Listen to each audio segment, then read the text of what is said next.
जी, आपने बहुत ही प्रासंगिक विषय उठाए और हम 5 साल के यात्रा के बाद जब हमारी संख्या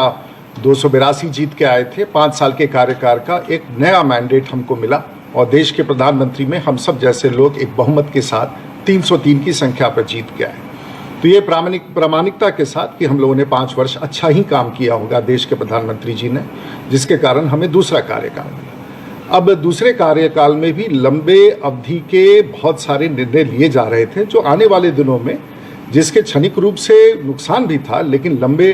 दौर का उसको लाभ था। उदाहरण के तौर पर अगर हम लोगों ने जीएसटी लागू किया, वन नेशन वन टैक्स, तो उस समय उसके कारण बहुत हलचल उत्पन्न हुई, लेकिन अब वो सब लोग एक प्रकार से उस व्यवस्था में जुड़ने लगे थे और उसकी कामयाबी दिखने लगी थी। परंतु अभी हाल फिलहाल आके, लेकिन साथ साथ विश्व स्तरीय जो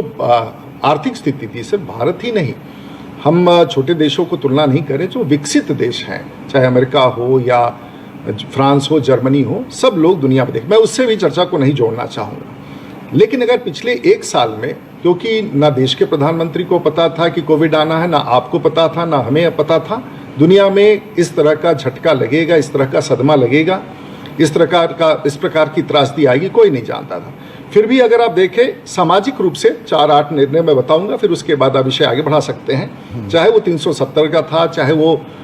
हमारे बीच में सिटीजनशिप एक्ट हो, या करतारपुर कॉरिडोर हो, या बोडो एक्ट हो, या फिर ट्रिपल तलाक हो, या फिर सिटीजनशिप के बारे में हमने कहा, और या फिर राम जन्मभूमि का। और सबसे सुखद विषय है कि हमारी पिछली पूरी 3 दशक हमारे राजनीतिक जीवन का हम लोग इन सब मुद्दों पर विमर्श करते रहे। आज इस प्रशासनिक निर्णय ने, इस देश के शासन ने उनसे हमें मुक्त कर दिया, हम विकास की तरफ बढ़ रहे थे। 1 वर्ष के भीतर चाहे मर्जर ऑफ बैंक्स की बात हो या फिर कई सारी योजनाओं को ला करके हम फिर से कोशिश कर रहे थे कि अर्थव्यवस्था को पटरी पर लाएं।